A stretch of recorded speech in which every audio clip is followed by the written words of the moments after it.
Gente, a propaganda aí para você. É... Então, bom dia, boa tarde, boa noite para quem está assistindo o vídeo. E aí, o que eu estou dizendo aqui na turma é para que a gente faça uma oficina em sala de aula. Agora a gente está vendo conteúdo de filosofia moderna, então vamos acabar com o conteúdo de filosofia moderna. E aí eu pensei o quê? Trazer uma aula de Marx para vocês que faz uma boa transição entre modernidade e contemporaneidade. E aí eu vou pensar Marx junto com Hegel, porque o Hegel tem uma grande influência no pensamento de Marx. E depois disso, pensar em fazer uma oficina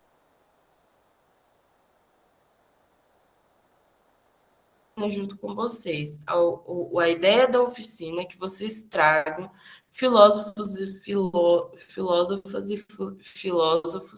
contemporâneos que pensem sobre a nossa realidade contemporânea, sejam eles filósofos mesmo, cientistas sociais, historiadores, figuras assim,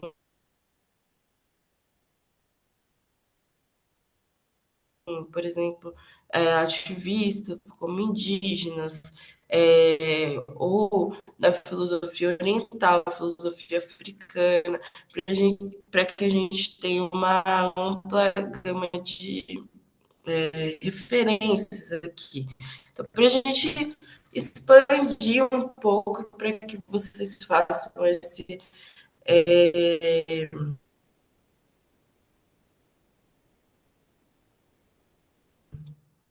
exercício de pesquisa. Então, essa questão aqui que eu tô colocando vai ser uma aula, né, futura.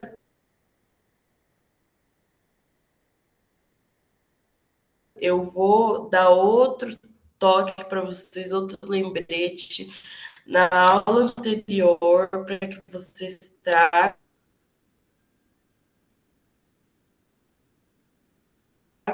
isso, e a ideia é que vocês realmente falem, não precisa ser nada muito muito detalhista, etc., mas é dar uma ideia geral.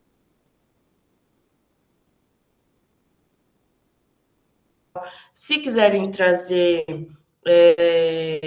sei lá, fotografias, nananã, ou, sei lá, fazer slides, aí é com vocês, mas é uma coisa livre, é uma oficina livre, e aí vocês apresentem da forma que acharem melhor. Mas é aquela coisa, participem, por favor, já que o pessoal gostou da ideia. A ideia, então, da aula extra, eu acho que não vai ser uma boa ideia. Eu vou tentar correr aqui com conteúdo. E se eu conseguir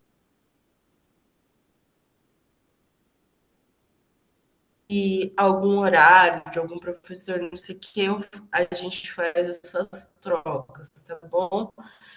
Se eu conseguir um horário de aula extra, alguma coisa do tipo, aí vocês fiquem atentos que eu vou tentar, né, para ainda passar mais conteúdo para vocês. Então vamos começar com mais um tempo sobre quem sistematizou o racionalismo moderno. E o racionalismo moderno é justamente o pensamento e dar devida atenção para aquilo que é construído a partir da razão, né? Então, é um pouco das questões filosóficas que vão desembocar no iluminismo, que é justamente quando esse pensamento ele chega em seu ápice, né? Então, o iluminismo é a total devoção às luzes, a total devoção à razão e a tudo que é racional em sua forma mais dura possível, né?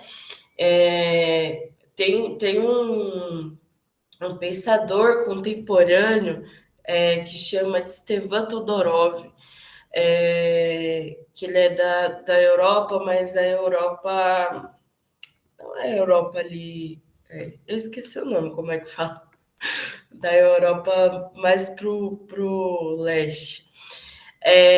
Enfim, e ele fala, ele tem um pensamento que eu acho muito interessante, que ele diz que justamente na modernidade os homens eles deixam de colocar Deus numa posição superior, mas substituem a imagem de Deus e a representação divina pela razão, né?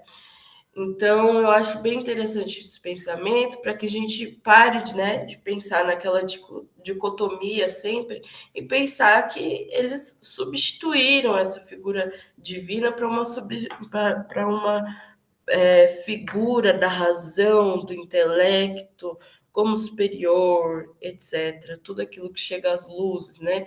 Aquilo que tá fora demais do escopo da razão, é mais emocional, é do sentir, então tá na sombra, né? Tá naquilo que é negativo, etc. A gente já conversou sobre alguns dos desdobramentos desse pensamento, né? Como, por exemplo, na questão do silenciamento das filosofias femininas, que por vezes tem uma atenção maior para aquilo que está fora do racional, ou seja, aquilo que está entre contido no emocional ou entre as duas coisas, quando abarca racional e emocional, né, como um equilíbrio entre as duas coisas. Então, é um silêncio também, um silêncio epistemológico trazido por esse racionalismo moderno que ainda tem raízes muito presentes no nosso cotidiano, né, na nossa contemporaneidade.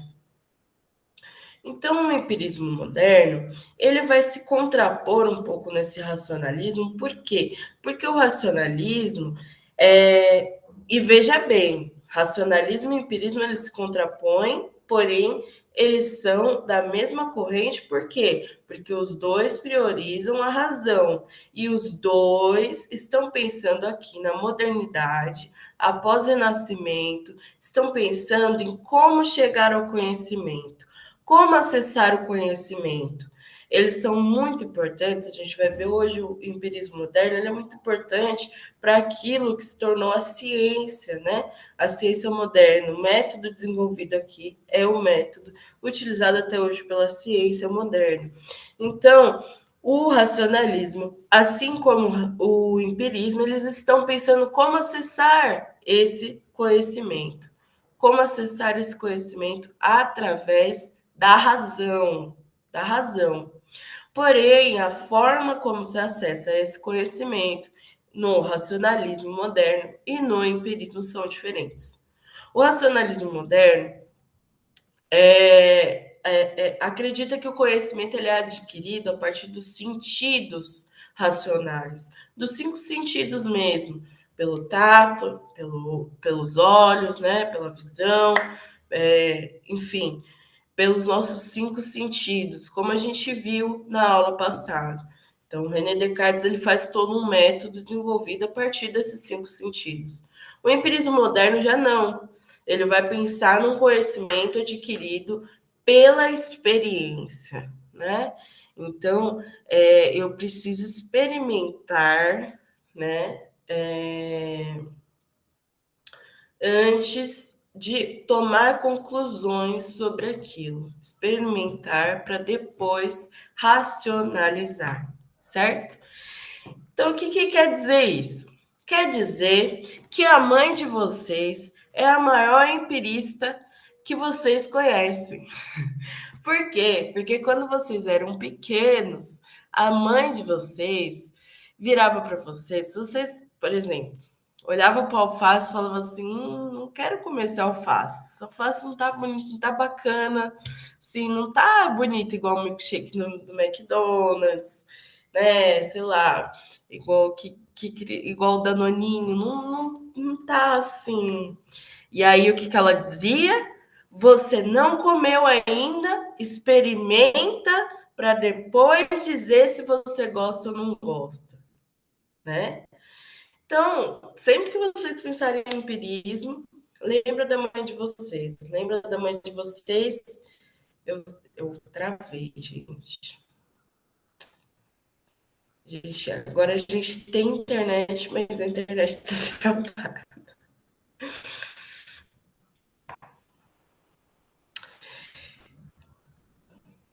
Acho que. Vocês estão me ouvindo?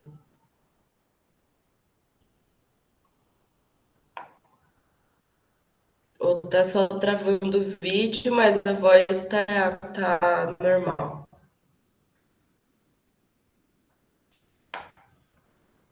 Então, que bom.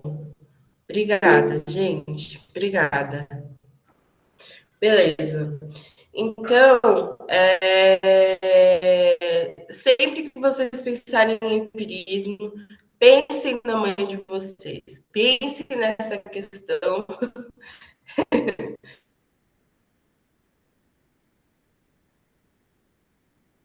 do alface, né? Então, a mãe de vocês, ela não dizia para você assim, se você olhou e você não sentiu ali, não racionalizou isso de uma forma boa, então beleza, você não vai comer o alface. Não, ela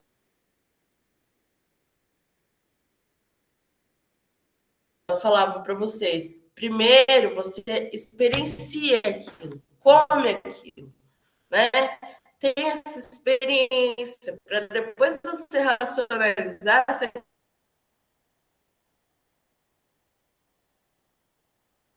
aquilo é bom, se aquilo não é, né? Então, é um pouco do que os empiristas acreditam. Então, é esse conhecimento adquirido pela experiência. Primeiro obtido pela experiência, para depois você racionalizar aquilo. Então, primeiro você enxerga, você vê, você faz um experimento, você repete aquele experimento e assim, experiencia realmente aquilo para depois você racionalizar. Então, uma coisa mais ligada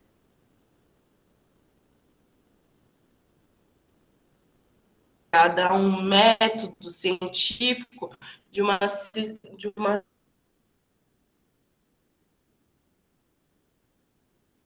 ciência que até hoje funciona dessa forma, funciona através da hipótese, você tem uma hipótese, depois você faz uma experiência, né? Através daquela experiência, você repete a experiência, você toma conclusões, repete a experiência, toma conclusões, repete a experiência, toma conclusões. É um pouco disso que a gente está falando em empirismo moderno. Por isso que o empirismo moderno, ele venceu realmente um trabalho, colocar aqui, que empiria é o mesmo que experiência. Por isso, empirismo, tá? Uma ciência toda, uma corrente filosófica toda calcada na experiência. Por isso, empirismo, tá? Esse empirismo, ele é uma coisa nova? Nunca foi dito? Não se tem raízes desse empirismo? Muito pelo contrário. Aristóteles, já lá na antiguidade, vai dizer que o conhecimento ele é obtido através dos sentidos, mas da observação da natureza e tem uma origem então tem uma origem remota do empirismo nessa questão do Aristóteles, que já traz a questão de que a gente obtém informações pelos nossos sentidos, mas essas informações elas têm que ser racionalizadas a partir de uma experiência, né? E aí a gente adentra em alguns filósofos que vão retomar essas questões de Aristóteles, desse pensador que também pensava sobre como obter o conhecimento. Então, volta a ser uma preocupação em como obter o conhecimento, como se chegar à verdade, né? Pensando em um mundo que está saindo, que está ainda num contexto de absolutismo moderno, mas também renegando, né, o seu passado, querendo se distanciar da idade medieval, então colocando na idade medieval um lugar de trevas, né, que vai ser mais cunhado ali no iluminismo. Então a gente está pensando aqui no século XVI, XVII, né? O John Locke, por exemplo, que é um dos grandes pensadores do empirismo, ele vai viver no século XVII até o começo do século XVIII. Ele era burguês, né? Tinha uma vida razoavelmente boa, razoavelmente não, muito boa para para o contexto da época, né? Então ele conseguiu ficar vivo bastante tempo aí, né, gente? E ele é o cara, o famosíssimo, que vai nos dizer que os homens são como uma tábula rasa, né? Então, a frasezinha do famoso John Locke, o homem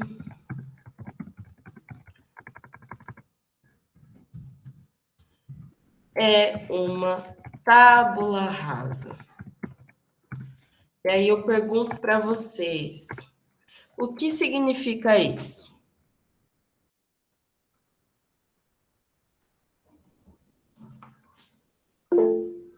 Pode falar, Babu. Eu acho, né, prof, que assim como uma tábula rasa, a gente não tem nada, tecnicamente, é uma tela em branco, as nossas experiências são o nosso pincel. A gente escolhe o que a gente quer viver e vai pintando essa tábula rasa a partir dos nossos conhecimentos, e vai criando um certo conhecimento. É o que eu acho, assim. É isso? Pensou muito bem. Adorei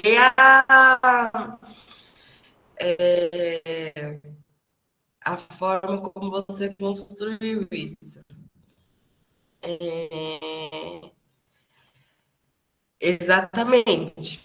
Então, é justamente esse pensamento de que a gente nasce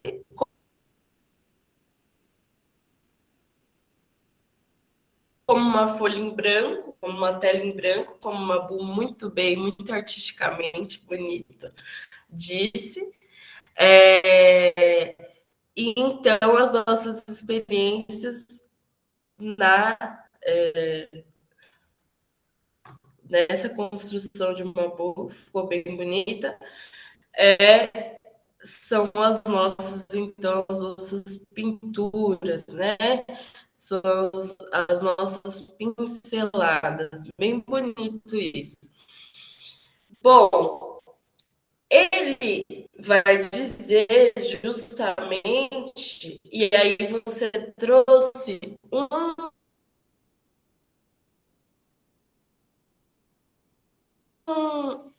um pensamento bastante interessante, que eu travei nele, eu,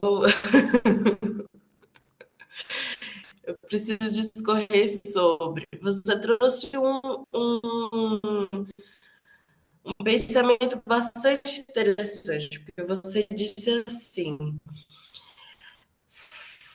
as pinceladas são as experiências que nós escolhemos viver. John Locke além de ser um empirista, um contratualista, né? Porque pensava na sociedade, na filosofia social, enquanto um lugar que o Estado e a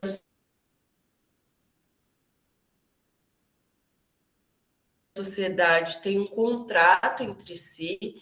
Ele era um democrata, liberal e acreditava na representatividade, no representativo, né? Então, na política representativa.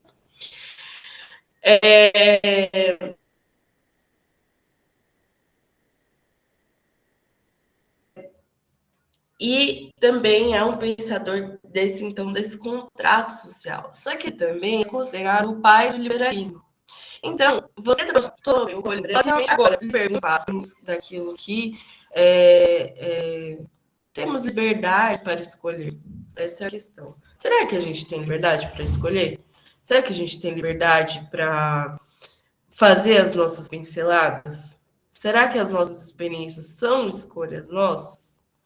Então fica esse esse pensamento que tem muito a ver com esse debate político trazido por John Locke, mas que a gente vai separar bastante o liberalismo clássico. Aqui o John Locke ele está falando sobre ele está dando pinceladas sobre um liberalismo clássico.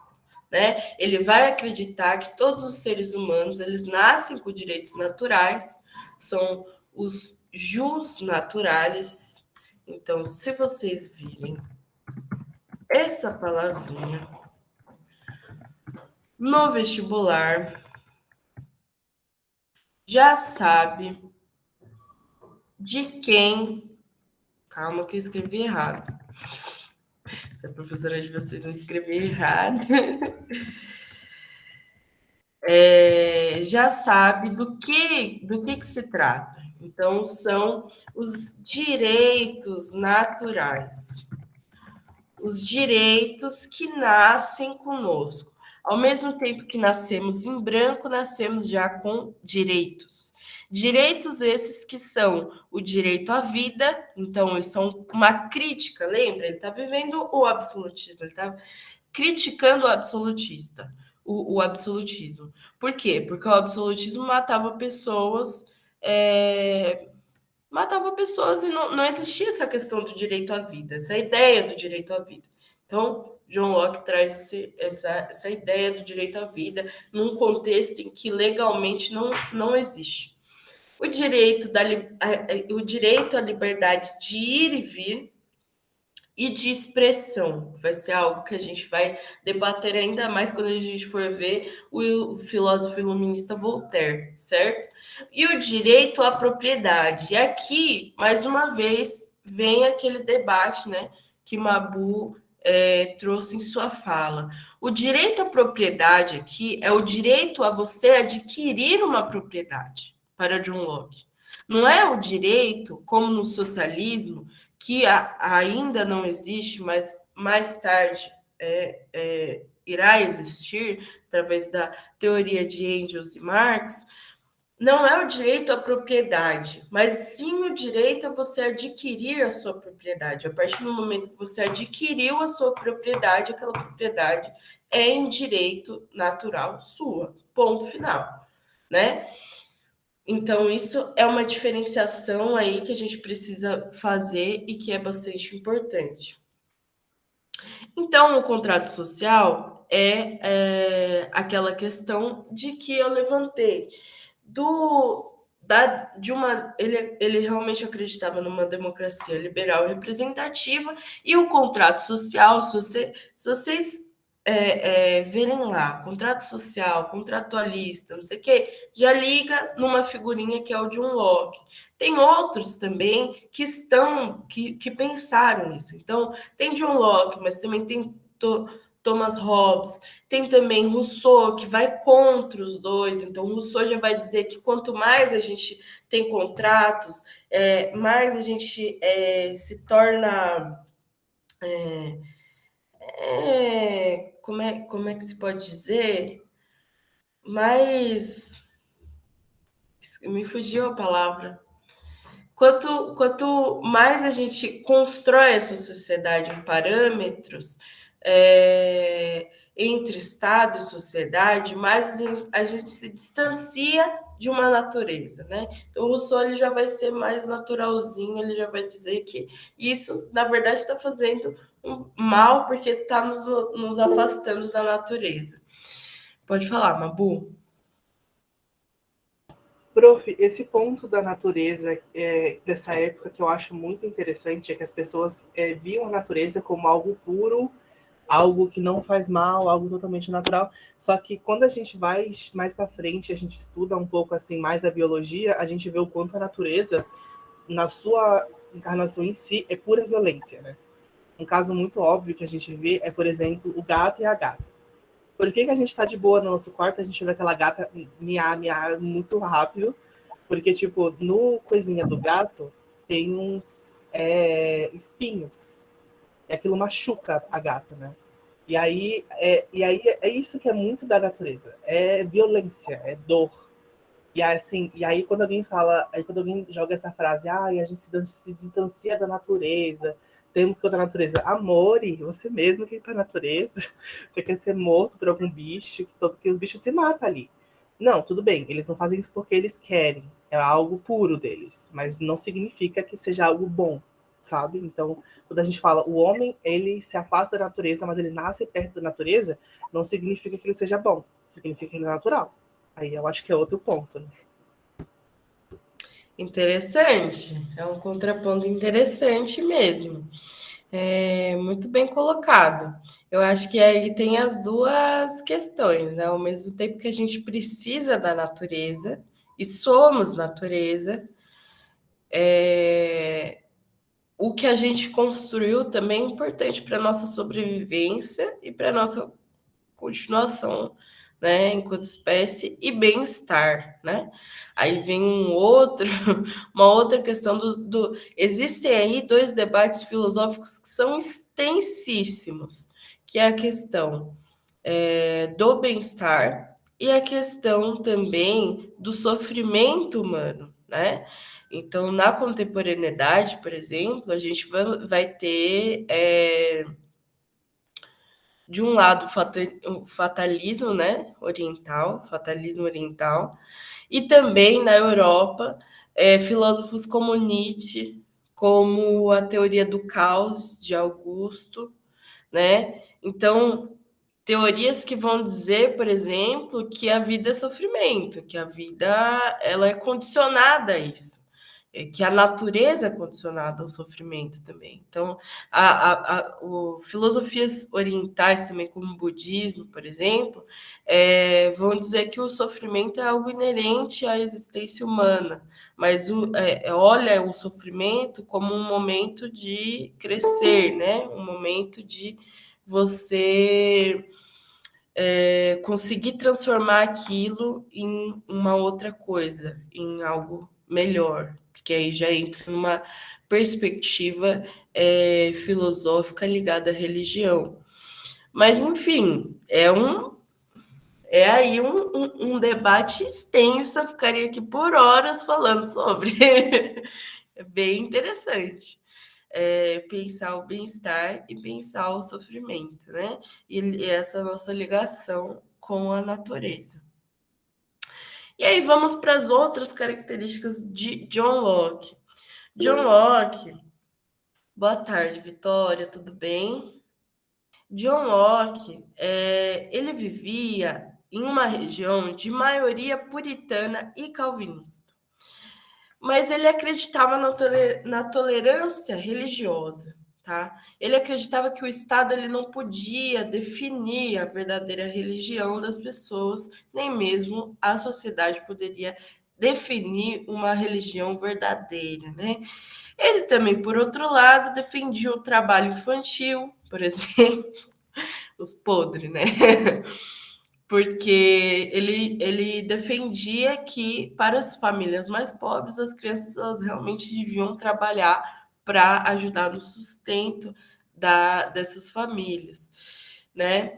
E ele também não era totalmente contra a escravidão, ele tinha pensamentos assim mais liberais em relação à escravidão, mas também defendia o processo de escravidão por guerra, que, por exemplo, foi uma coisa que matou e que assim causou um grande impacto para as populações indígenas aqui no Brasil, que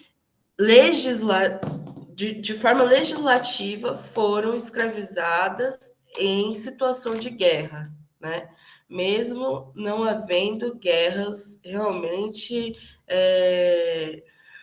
assim práticas, né? Às vezes utilizavam esse tipo de lei para qualquer contexto, para justamente escravizar os povos indígenas aqui no Brasil, né?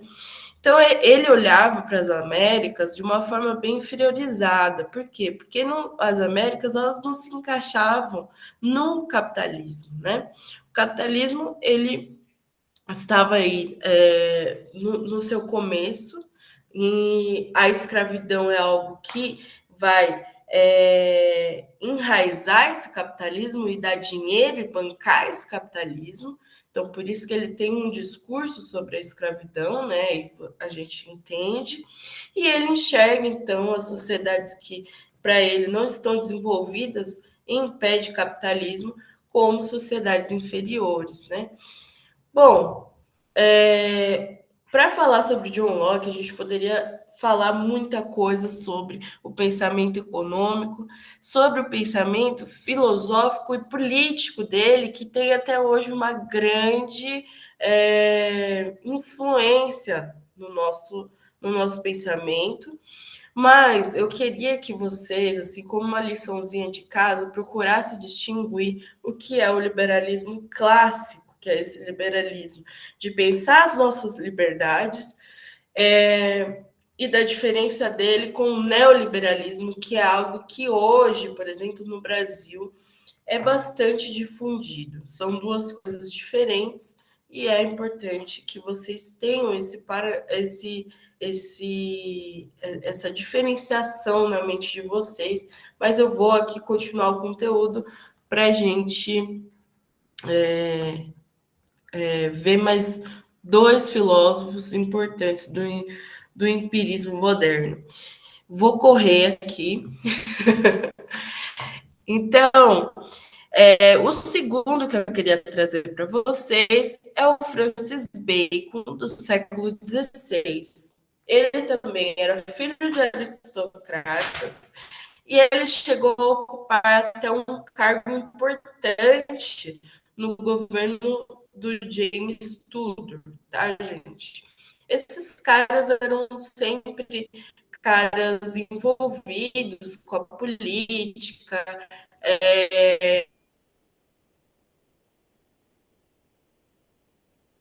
aristocratas, burgueses, na maioria das vezes. E ele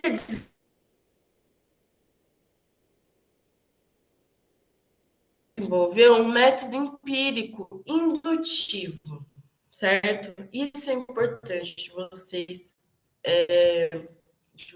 assim, colocarem na cabecinha de vocês. O Francis Bacon, então, é outro cara que a gente vai falar um pouco sobre ele. Ele é muito importante justamente daquilo que eu falei para vocês sobre o desenvolvimento do método científico.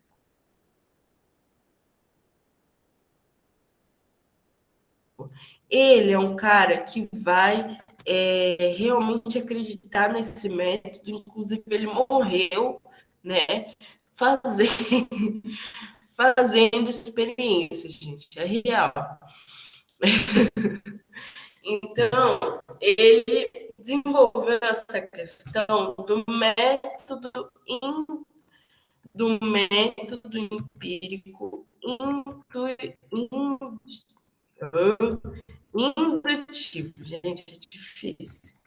Método empírico indutivo, que é o fato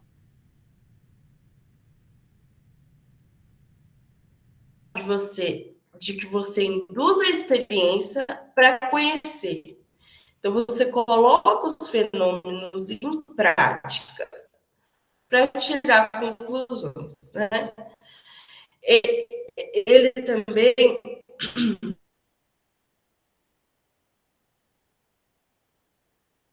é autor daquela frasezinha que a gente escuta também da nossa mãe, do nosso pai, ou que a gente vê em jornais, etc., que é saber é poder. Bacon.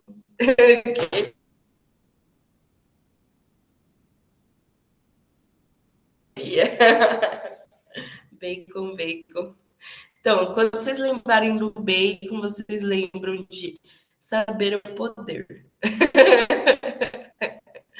E método empírico intuitivo. Por quê? Porque o bacon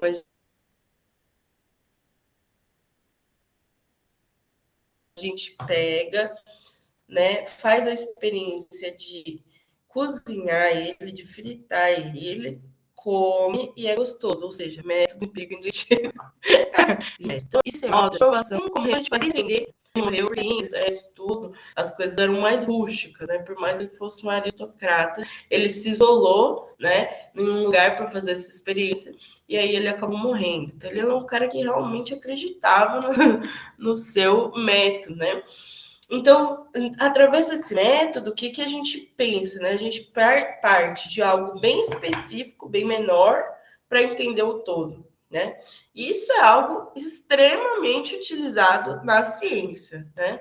Eu acho que vocês já devem ter pegado isso. É o que a gente vê em ciência. A gente vê isso em história, a gente vê isso em biologia, a gente vê isso em geografia. São métodos bastante utilizados. Por isso que esse cara é importantíssimo para se entender empirismo e para se entender o cientificismo, né? E a ciência moderna. Que a ciência moderna está se cunhando aqui, está se cunhando. Por isso também a filosofia ela é dita como a mãe de todas as ciências, tá? Por isso, porque a filosofia pensa primeiro nos métodos, a filosofia é a indutora das ciências, né? Mas também ele colocava empecilhos nesse método. Ele não acreditava que puramente a experiência, né, como David Hume, por exemplo, que era um empirismo mais radical, que ele vai dizer, não, a experiência ela diz tudo. Não, aqui o Francis Bacon, ele vai dizer o quê? A teoria dos ídolos é uma teoria para justamente fazer a crítica a esse método dele. Então, a teoria dos ídolos é sobre os empecilhos do método, certo? Teoria dos ídolos. Bastante importante, gente. Os empecilhos, então, a esse método. Ao método, certo?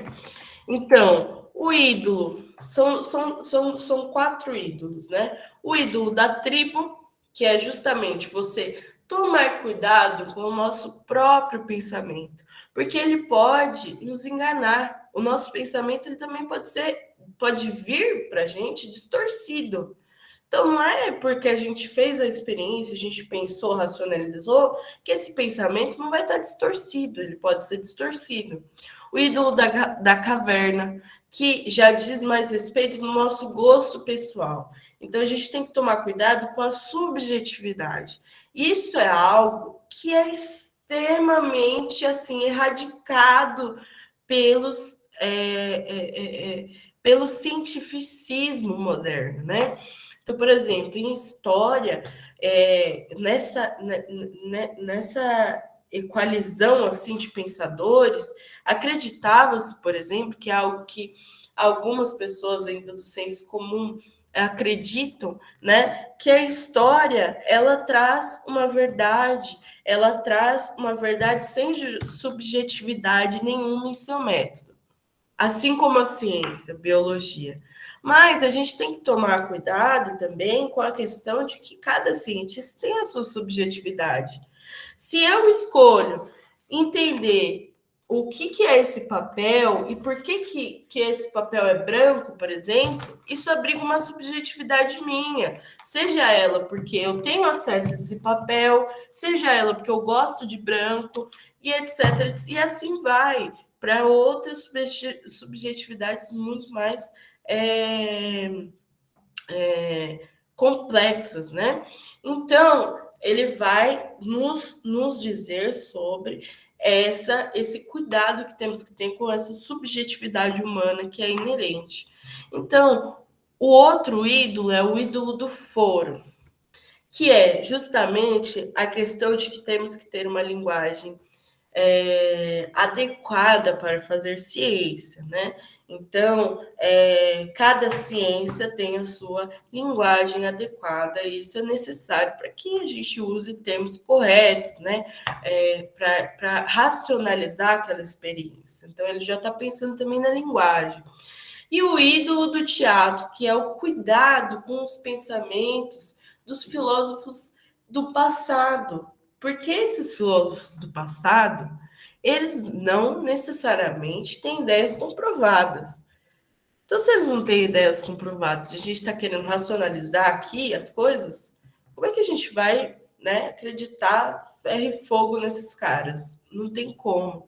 Então, ele está querendo que a gente tome cuidado. Então, ali, os 4 ídolos, tomar cuidado com a distorção do nosso pensamento, tomar cuidado com a nossa subjetividade, cuidado com a linguagem científica e cuidado com as teorias passadas, porque elas não têm comprovação, certo? Vou colocar uma colinha aqui para vocês, porque a professora é muito gente boa e porque eu falei muito rápido. Mas eu vou colocar uma colinha aqui para vocês, então, no chat, tá? E, gente, eu juro que eu vou falar do David Hume em, assim, 10 minutinhos. Se vocês puderem.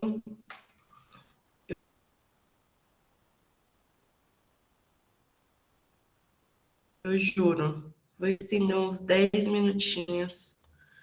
5, vai, 5. Vou fazer essa prova aqui para vocês. Vou fazer em 5. O David Hume, então, e se vocês tiverem alguma questão até aqui, não entenderam, me gritem, tá? A gente volta. Eu sei que foi rápido, a gente volta. É muita gente, é muito cara, né? Muito homem. O David Hume, então, ele já é um pouquinho da frente, né? Ele já é do iluminismo, é aquela transição entre o racionalismo e o iluminismo. O racionalismo vai desembocar, né? Eu fiz até um desenho aqui para vocês, um desenho muito pró aqui para vocês. Ó. Tá ridículo, mas o David Hume, ele então já é do século XVIII, né? O racionalismo do século XVI, XVII. Iluminismo, século XVIII. Ele já é do século das luzes, né? Mas ele também está pensando sobre o empirismo. E aí ele vai pensar que tudo aquilo que o ser humano sente, carrega consigo,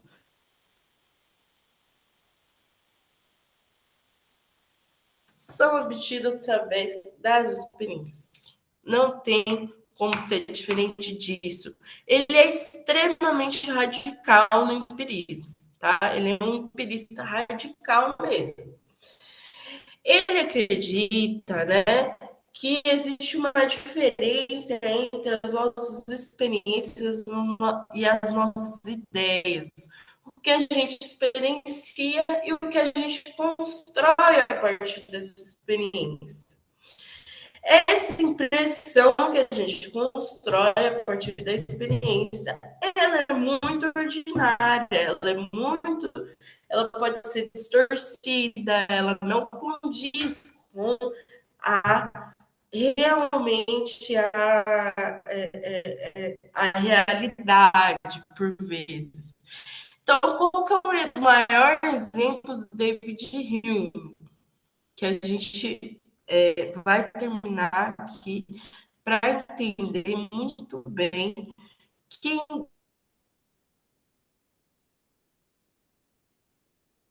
o que esse cara pensava. Ele vai dizer assim: se você acordar um belo dia, então vocês pensem aqui comigo, ó, a gente está na praia, vamos fazer um exercício na praia, não gosto de não quer isso, ver o nascer do sol. E aí você vê o nascer do sol. E aí você fala assim, então o nascer do sol é assim, assim, assim. Ele é de tal cor, o sol ele vai para cima, e aí faz reflexo na água, não sei o quê. Você tirou suas conclusões. Mas o que o David Hume, chato, muito chato, esse cara devia ser muito chato. O que o David Hume vai falar para você? Tá, beleza, você tirou sua experiência, você tirou suas conclusões, suas ideias de um dia. De um dia. Mas essa experiência não condiz com o todo. Ele vai contra o Francis Bacon, que o Francis Bacon dizia, o pequeno condiz com o todo, né? O David Hume vai dizer, não, se você viu um dia, você experienciou, tirou conclusões, essas são ideias. Beleza, são ideias, mas ideias são diferentes de experiências. Se você quiser ter uma conclusão sobre o segundo dia de nascer do sol, você tem que viver ele de novo, experienciar ele de novo. Que pode ser que o sol nasça, pode ser que não nasça. Pode ser que ele nasça diferente. Entende? Esse é um exemplo bobo que ele dá, assim, mas para conseguir exemplificar aquilo que ele concebe, né, enquanto empirismo. Então, ele se opõe à ideia, ao método de Francis Bacon de um experimento pequeno para entender o todo. Ele é o famoso eu só acredito vendo. É o ceticismo, assim, ao extremo, tá, gente? Pode falar, Mabu. Prof, só um comentário assim. Eu acho que ele tá certo até certo ponto, só que o problema é quando se encaixa no todo de uma história. Por exemplo, como é que eu vou dizer a história de algo que eu não conheço, mas que eu sei que existe? Por exemplo, a Terra, ela existe, eu vejo ela. Mas como é que eu vou dizer a história dela se eu não estava lá para ver? Aí já é um Muito ponto. Aí é um exato. ponto que eu acho que a gente pega pela cauda do gato, sabe? Então, tipo assim, a gente vive um planeta, eu sei que ele existe, não tem como dizer que a história dele não existe. Mas, por exemplo, aí eu assumo, tá, a Terra era isso, isso e isso. Então, para Hume, só, mesmo eu tendo minhas pesquisas, meus fatos comprovados, não é verdade simplesmente porque eu não estava lá para ver. Aí é meio complicado. Exato. Aí é o extremo do extremo. Eu concordo que a É o extremo. experiência ela é muito importante, porque, por exemplo, acontece muita gente se apaixonar muitas e muitas vezes para entender o que é se apaixonar, né? Mas É. assim, não, eu acho que é um ponto, não é Mas todo. também uma pessoa pode se apaixonar uma vez e entender. Entendeu? E aí esse é o problema, quando você diz que a experiência é uma coisa só. E aí, já vai meio contra a filosofia. Mas enfim, é isso, prof. Obrigada. Desculpa se eu errei alguma coisa, me corrija. Imagina, imagina. Muito bem pontuado. Então, basicamente é isso. A razão, então, para ele não é o guia do cotidiano, mas sim a experiência, tá? Ele é considerado radical mesmo, essa é a característica de David Hume. Se vocês verem lá no, no,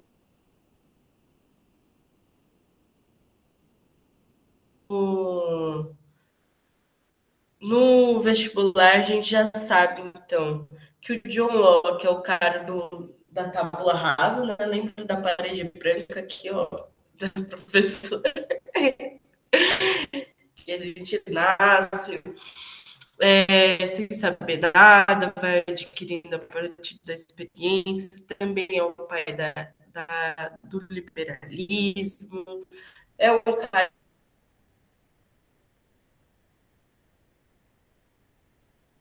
importante para se pensar contemporaneidade, é um cara importante para se pensar liberdade, tá? É um cara que, por exemplo, vai influenciar bastante, inclusive vai fazer parte da Revolução na Inglaterra, tá? Enfim. E aí, o Francis Bacon, a gente vai lembrar o quê? Da nossa mamãe falando para a gente experienciar, né, as coisas e construir um método empírico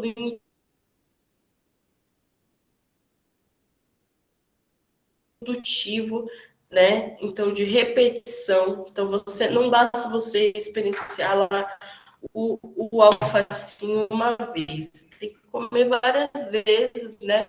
Para você tirar conclusões depois disso. Não é só comer o alface uma vez e falar, não gosto, e já era, e nunca mais vou comer. Mas é fazer, né? Só não morram, né? Comendo como ele morreu, né? E fazendo método.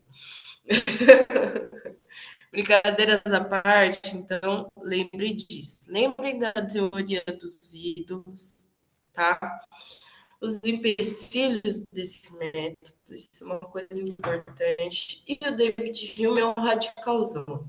Lembre, David Hume é um radicalzão, ele já é do século XVIII, século das luzes. Então aqui a gente está falando um pouco de iluminismo.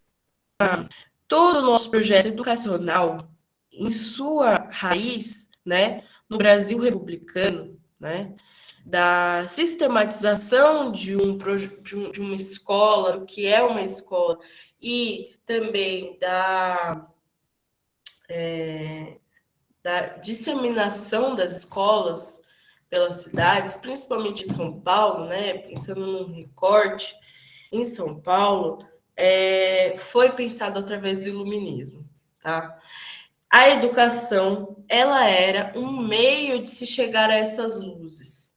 O que é importante entender sobre esse uso político do iluminismo? Ele foi utilizado aqui no Brasil republicano já no século XIX. Então, a partir da proclamação da República, se tem o ampliamento do sistema educacional. Esse sistema educacional é cunhado nesse iluminismo que prioriza que as pessoas cheguem às luzes através da educação. Mas é para todo mundo chegar às luzes? Vocês já fizeram uma pesquisa rápida que eu vou deixar só a pulga na orelha, não vou dar resposta. Já fizeram uma pesquisa rápida sobre quem frequentava essas escolas e quem frequentou as escolas durante muito tempo aqui no Brasil? E como que era a legislação educacional para que essas pessoas estudassem? Cunhadas nesse iluminismo. Mas nesse iluminismo que era bastante excludente e elitista, porque foi pensado por homens da elite, por homens brancos da elite da Europa. Tá? O iluminismo ele também teve usos políticos ligados às lutas sociais, tá? As lutas sociais aqui do Brasil, mas ele também teve usos políticos do Estado agora republicano no Brasil, que utilizou para ampliação dessas escolas, né? Então, a ampliação das escolas, tanto para a formação de professores, como para que as pessoas estudassem, mas que pessoas são essas? Eu pergunto e eu deixo essa pulga atrás da orelha de vocês. Qual é a legislação para que essas pessoas estudem? E qual é o projeto político por trás desse projeto educacional? Eu já dei um spoiler, um projeto político ligado ao iluminismo, às luzes, a chegar às luzes através da educação. Mas quem chega às luzes através da educação? Quem eles veem como realmente pessoas que são capazes de se chegar às luzes através da educação, tá? Então, eu queria aqui fazer essa viagem pela. Né, a gente tem que. Não tem outro jeito. É o que cai no Enem, é o que cai no Enem. Então, eu tenho que trazer para vocês. A gente tem que ir bem no Enem. Então, tem que ir bem no Enem. Tem que ir bem nos outros vestibulares também. Mas sempre trazendo para nossa realidade, para as discussões sociais, políticas que são importantes. Esse tipo de pesquisa, esse tipo de dimensão também é importante para que vocês façam uma redação, façam uma boa redação, tenham um pensamento crítico e pensem, por exemplo, sobre questões cruciais como as cotas. Por que as cotas existem? Quem são? Qual é a parcela da sociedade que havia acabado de sair de uma escravidão e que não foi bem-vinda nessas escolas? Não foi bem-vinda nessas escolas e também não houve nenhum tipo de legislação de política estatal de segurança para que essas pessoas marginalizadas da sociedade tivessem uma vida, um bem-estar, né? E pudessem sobreviver, comer, ter uma propriedade privada, então ter o direito a adquirir uma propriedade privada, né? Uma educação de qualidade, então chegar às luzes ao conhecimento parece tão bonito, né? A gente vai chegar às luzes através da educação, a gente vai ampliar as escolas, não sei o quê. E eu realmente, no fundo do meu coração, eu acredito que a gente chega às luzes através da educação. Mas é para todo mundo chegar às luzes através da educação. Como é que você utiliza essa filosofia através de um cunho político estatal para que as pessoas sejam marginalizadas neste projeto educacional? Tá? Então, eu deixo essa pulga atrás da orelha de vocês. Agora eu vou liberar de vocês, que eu já passei bastante do horário. Muito obrigada por ficarem. Se tiver alguma dúvida, pode falar. Ou algum apontamento, fica à vontade. Tudo tranquilo por enquanto. Prof, muito obrigado pela aula, viu? Até semana que vem. Quer dizer, enfim, daqui 15 dias. Obrigada a vocês, gente. Muito obrigada. Até 15 dias.